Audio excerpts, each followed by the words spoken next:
Durante mucho tiempo hemos sido testigos cómo la religión rige y predomina en muchas de las costumbres y tradiciones del ser humano dentro de su sociedad. ¿Es acaso la religión la culpable de que los últimos años no hayamos progresado como sociedad y como seres humanos? Bueno, eso y muchas cosas las resolveremos el día de hoy en The Outcast. No le cambies, que esto está a punto de comenzar.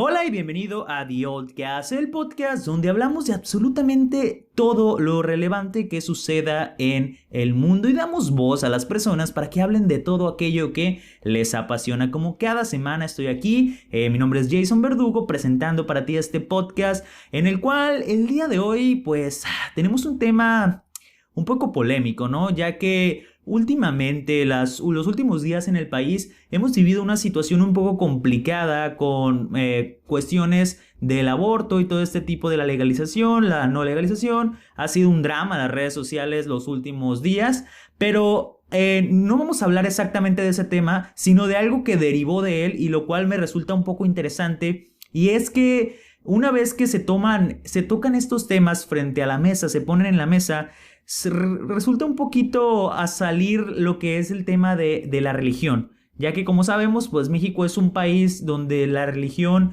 católica predomina, muchas personas tienen mucho poder dentro del país y salió el tema, ¿no? Salió a discusión de esta cuestión de la religión, de que si México es un estado laico, si no lo es.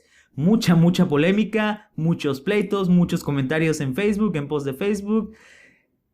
Fue demasiado. Ahora, ¿por qué lo traigo a la mesa? Porque estés de un lado o estés del otro, lo que no podemos negar es que hay sucesos históricos, y son demasiados, a lo largo de la historia donde la religión ha metido mano y de una u otra forma ha frenado lo que es el desarrollo tecnológico y científico de alguna manera de la humanidad.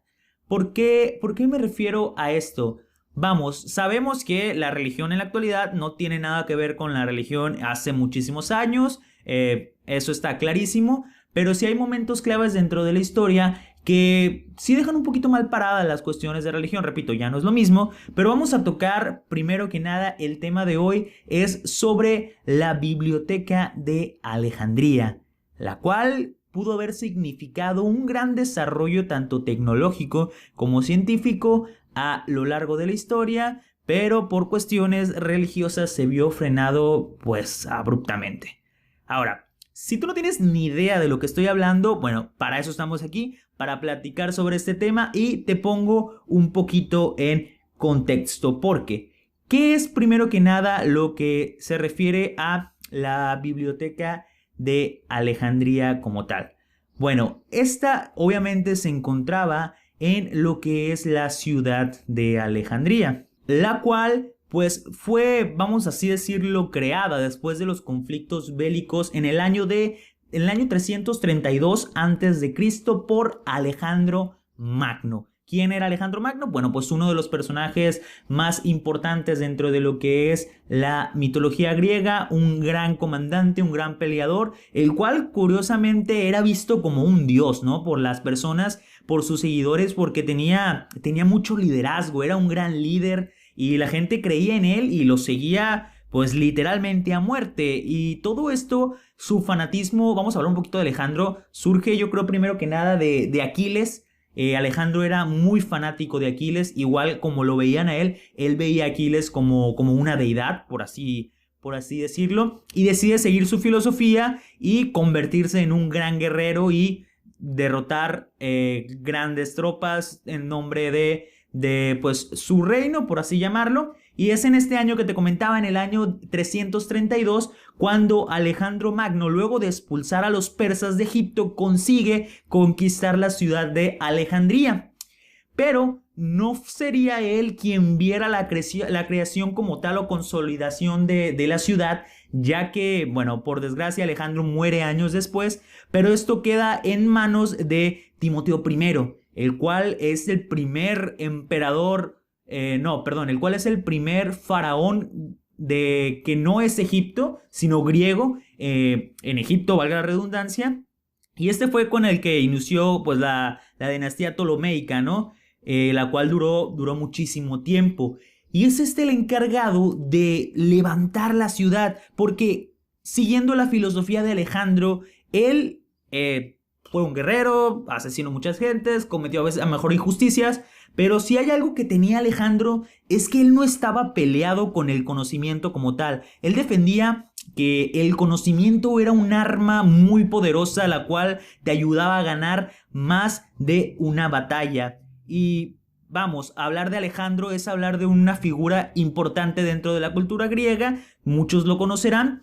Entonces, al defender él tanto esta postura, lo que viene siendo Timoteo I, quien es que vemos aquí atrás, pues decide honrar en cierta forma la memoria de Alejandro y construye lo que es la Biblioteca de Alejandría, la cual más que nada surgió como lo que viene siendo una especie de lugar donde se pudiera almacenar todo el conocimiento posible que existiera y que fuera a existir en un futuro. Se me lengua la traba.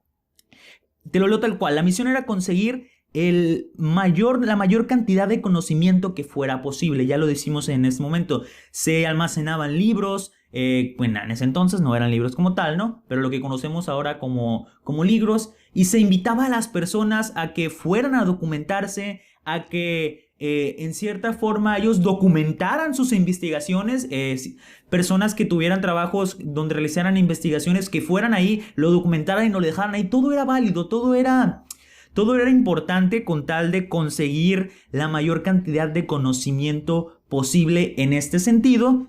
Tanto así que para el año 246 a.C., Alejandría se convirtió en un gran centro de conocimiento donde convivían pacíficamente judíos, griegos, egipcios y macedonios. Se convirtió en la primera ciudad monopolita, la primera metrópolis, por así decirlo, de la historia, porque era muy importante. Los mayores sabios del mundo se concentraban ahí, las mayores investigaciones se hacían en ese lugar. Muchos sucesos importantes que vamos a abarcar un poquito más a fondo en unos momentos más sucedían en Alejandría. Y checa el dato que tanto así que sí, como era un puerto, era una ciudad pues que era cercana al mar, pues recibía muchísimos barcos. Era un punto comercial muy importante para lo que era en este momento la ciudad de Alejandría, y recibía muchísimos barcos de distintos tipos. Entonces era una ley, literalmente una ley por en ese caso el rey en ese momento o el emperador, que cada barco que llegaba tenía que ser revisado para ver si tenía libros. Si tenía libros como tal, se los llevaban, los copiaban y los regresaban, o en algunos de los casos regresaban las copias y se quedaban con los originales. Y no solamente en los barcos, o sea, fue una búsqueda incansable por tratar de nutrir de conocimiento a la Biblioteca de Alejandría, que, bueno, si lo ves en la actualidad, no tendremos muchísimos problemas con los derechos de autor, porque literal era copiar los escritos y almacenarlos, y como te digo, así fue como se fue nutriendo, y la ciudad se volvió una ciudad rica e importante, porque pues no solamente era por eso, sino que como te comentaba hace un momento, se concentraban la mayor cantidad de sabios, de personas. Había una afluencia muy importante que le daba mucho valor a lo que era la ciudad en ese momento.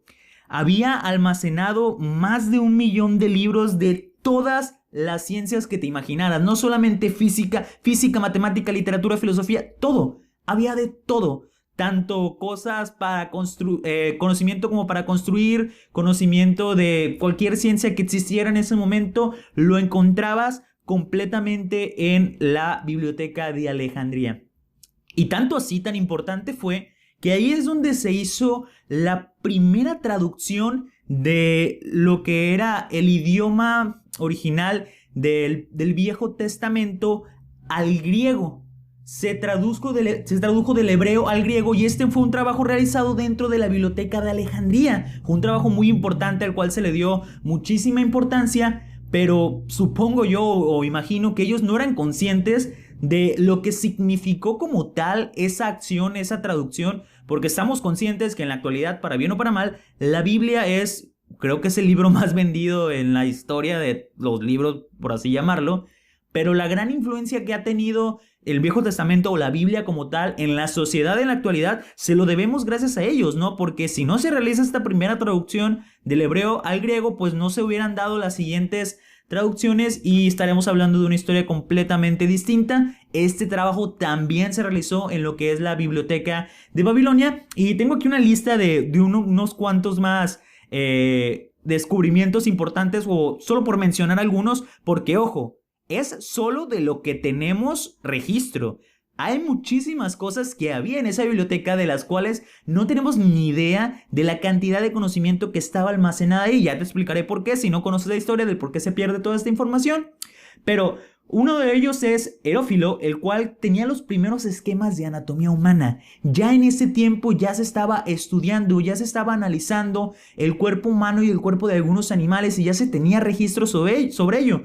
Podríamos decir que es los primeros avances o los primeros pasos de la medicina, por así decirlo, en la historia de la humanidad. Porque, ojo, y esto olvidé comentarlo, también se considera que la Biblioteca de Babilonia fue el primer concepto de universidad como tal que existió en la historia. Si te preguntabas de dónde surge, ¿a quién tienes que echarle la culpa? Sí, es la Biblioteca de Babilonia, de Alejandría, la Biblioteca de Alejandría, la cual surge como vamos a decirlo, el sistema educativo como tal, no exactamente, nace o ve sus primeras raíces en la Biblioteca de Alejandría. Otro era Eucides, el cual descubrió lo que es la geometría, tuvo descubrimientos de geometría. Volvemos a lo mismo, otra de las ciencias más importantes en la actualidad y parte de la historia, la geometría, también tuvo sus principios en la Biblioteca de Alejandría. Aristarco, él en ese entonces, ojo, ya en esos tiempos tan lejanos, él ya era consciente de que el Sol era el centro del sistema solar y que la Tierra giraba en torno a él. Recordemos que en esos tiempos estaba el pensamiento y la teoría de que la Tierra era el centro del universo y que todo giraba en torno a la Tierra. Se le daba esa importancia, vamos a decirlo, pues muy importante, valga la redundancia, más que nada por cuestiones religiosas, de superioridad, etcétera, etcétera, etcétera. Bueno, ya para ese entonces, muchísimos años después del que teníamos el registro o el que conocemos más popular, bueno, ya había registro de esto, ya eran conscientes en esas épocas. Date una idea, ¿no? Estamos hablando de años quizá antes de Cristo, entonces, de solo pensarlo. También Parco tenía un mapa estelar con más de 1000 estrellas. Astronomía en ese momento, este tipo de ciencia ya era explorada en esos tiempos. Ahora con la tecnología que tenemos resulta un poco complicado expandir más el horizonte y poco a poco vamos mejorando en ese sentido, pero imagínate en aquellos tiempos con el uso de los telescopios, etcétera, ya había registros de esto. Y Erastótenes, pues esta yo creo que es una de las que más me impresionó, y es el hecho de que ya para esa época esta persona ya estaba estudiando el hecho de que la Tierra no era plana. Inclusive llegó a medir la circunferencia de la Tierra con un porcentaje de error muy muy escaso al que conocemos en la actualidad. Ya para esos tiempos esta información se encontraba dentro de lo que es la biblioteca. Y también tenemos a Herón, quien tenía varios modelos de máquinas de vapor, de máquinas donde se puede tener que es el primer registro que se tiene sobre libros de robótica. Vamos, a su manera obviamente, pero ahí remontamos lo que son los inicios de la robótica como tal. Y entre otras cosas, te digo, hay muchísimos hallazgos. Nos llevaremos hablando 2 horas, 3, 4, 5 al respecto. También recuerdo las primeras máquinas de vapor que conocimos mucho tiempo después, pues son hasta este entonces cuando también se tiene registro de las posibles primeras máquinas de vapor en ese sentido. Pero bueno, como todo lo bueno, tiene que haber algo malo, y es donde entramos aquí con el tema religioso. Ya que sabemos que sin duda una de las civilizaciones más poderosas que existían por aquellos años eran los romanos, los cuales tenían, vamos a decirlo, una ideología religiosa muy muy marcada, en la cual para ellos no era importante el conocimiento ni la sabiduría. Para ellos era más importante la religión y la fe. Es por ello que todo esto que no tuviera un sustento religioso en la fe, en la creencia, pues para ellos no era válido y hasta era herejía, era prohibido, era en plan de, eso es del diablo, más o menos, por decirlo de alguna manera.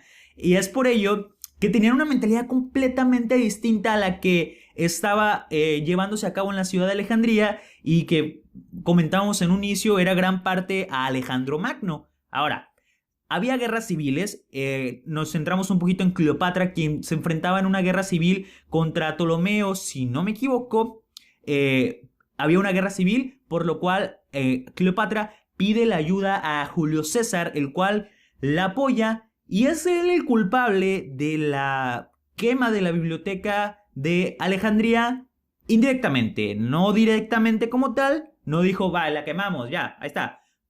No fue así más o menos, te platico un poquito el contexto. Julio César, junto con sus embarcaciones, se dirigió directamente a Alejandría y hubo una respuesta defensiva por parte de las costas de Alejandría, lo cual quemaron las embarcaciones de Julio César. Entonces, pues prácticamente el ataque estaba viéndose comprometido y él dijo, ¿sabes qué? Si nos hundimos y que valga la pena, e incendió completamente todos sus barcos y los dirigió directamente a las costas de Alejandría, provocando un gran incendio que por consecuencia se llevó consigo gran parte de la biblioteca de Alejandría. Fue quemada y mucha de la información, mucho del conocimiento que existía en ese lugar se perdió. Así, se perdió entre las llamas, se perdió entre el fuego y por consiguiente los romanos tomaron Alejandría, cae el emperador Timoteo, la descendencia del emperador Timoteo, la Ptolomeica, algo así. Y es aquí donde comienza una época más enfocada a la religión, donde se pierde este aprecio por el conocimiento y por el arte, pero ojo, ya con el dominio romano, la biblioteca de Alejandría siguió funcionando, siguió estando en uso, siguió muy poco en comparación de sus grandes tiempos, pero no se perdió del todo. Y aquí es donde surge un personaje importante que es Hipatia, o Hipatia, no sé cómo se pronuncia bien, Hipatia de Alejandría, la cual era una mujer que era matemática, astrónoma, maestra y escritora, y daba clases dentro de la biblioteca y era una de las grandes defensoras del conocimiento y del saber dentro de Alejandría, la cual era muy reconocida dentro de la misma ciudad. Era una mujer muy inteligente, muy importante, que apoyaba muchísimo todas las cuestiones de la biblioteca, del conocimiento, pero como todo, lo dije en un momento, como todo lo bueno, este reconocimiento que tenía como tal le trajo problemas con los altos mandos de la ciudad, específicamente con Cirilo, que era un patriarca cristiano de la ciudad de Alejandría, el cual pues le molestaba, supongo, no le agradaba que ella fuera una portavoz del conocimiento. Recordemos la premisa de toda esta plática, que es que para los romanos en ese momento lo que fuera en contra o que pudiera dañar su estructura en base a la religión, a la creencia, a la fe, pues era peligroso para ellos y ellos trataban de erradicarlo. Entonces, para este patriarca cristiano, a lo mejor esta mujer pues le estorbaba. Entonces decía, ¿sabes qué? Me la quito de encima y juntó mucha gente, hizo una revuelta y a la pobre pues tuvo un desenlace muy triste para una persona que aportaba tanto a la sociedad en ese sentido. Tal cual, la tomaron, la arrastraron, la desnudaron, la descuartizaron y no conformes la quemaron y su cuerpo fue pues exhibido y no solamente ahí, o sea, no simplemente acabaron con su vida, sino que fueron a su casa y quemaron todas sus investigaciones, sus trabajos, todo el trabajo y los frutos de su esfuerzo, todo aquello por lo que ella podría haber sido reconocida, a lo mejor en forma física ya no estaba en la sociedad, ya no podía aportar de manera física en vida, pero su trabajo iba a postergar su presencia a lo largo del tiempo, pero también se encargaron de borrar esto, de borrar todo registro que existiera sobre los trabajos y futuro de esta mujer, y tuvo un desenlace muy triste. Y ya para el año 416, ya después de Cristo, se quema por completo todo lo que exista como registro de la Biblioteca de Alejandría y se inicia una etapa la cual se le llama el oscurantismo, la cual me gustaría tratar en un próximo tema, pero te la resumo muy brevemente. Todo lo que era, todo lo que Alejandría defendía como ciudad del conocimiento y todo este tipo de cosas, pues todo lo contrario, se intensificó. Dejó de haber crecimiento en la cuestión del conocimiento y de todo ese tipo de cosas. Ahora, ¿qué hubiera pasado si la biblioteca de Alejandría hubiera quedado intacta a lo largo de los años? La verdad es que no lo sabremos, pero sin duda hubiéramos avanzado mucho más rápido en cuestión tecnológica y en cuestiones de aprendizaje de conocimientos como sociedad. Porque te estoy hablando de que los descubrimientos e investigaciones que te enlisté hace un momento se descubrieron más de 1500 años después. Es decir, 1500 años, que es esta etapa del oscurantismo, donde la sociedad no progresó en ningún sentido. 1500 años perdidos. A lo mejor te suena poco, pero 1500 años es muchísimo tiempo que la sociedad perdió estancada en lo mismo. Descubrimientos que hoy en día a lo mejor son básicos que vimos el siglo pasado, a lo mejor los hubiéramos tenido muchísimo antes. A lo mejor la revolución industrial se hubiera dado, a lo mejor no en Estados Unidos, sino en otros países. Sin duda alguna, Alejandría como ciudad y el imperio griego hubiera tenido muchísimo más poder dentro de la historia como tal, de la historia universal. Pero me resulta a mí hasta cierto punto triste pensar todo lo que en ese momento, el potencial que tenía el ser humano, se perdió por una simple cuestión ideológica de religión. Porque algo que existía en Alejandría como ciudad era que tú podías creer en el Dios que quisieras. Podías creer en uno, en dos, hasta en 20 si tú querías. No importaba cuál era tu creencia ideológica, siempre y cuando el emperador y tus gobernantes estuvieran por delante de él, claro está. Y llegamos a los romanos y este es un cambio totalmente drástico donde la religión y las cuestiones ideológicas son puestas en primer lugar. Y es triste hasta cierto punto porque imagínate todas las cosas, lo avanzados que seríamos como sociedad en la actualidad si la mayoría de estos conocimientos hubieran perdurado a lo largo de la vida. Y te lo digo, esto que te estoy comentando es de lo que sabemos. ¿Cuántas cosas no habría en esa biblioteca que no sabemos a ciencia cierta que existieron? Como te digo, sabemos que este recinto primordial que existió para el ser humano y para el conocimiento como tal existió por distintos relatos y distintas historias de las que se tiene registro, pero prácticamente no sabemos nada. Yo creo que sabemos muy escaso de lo que es la biblioteca de Alejandría como tal, de lo que era en realidad.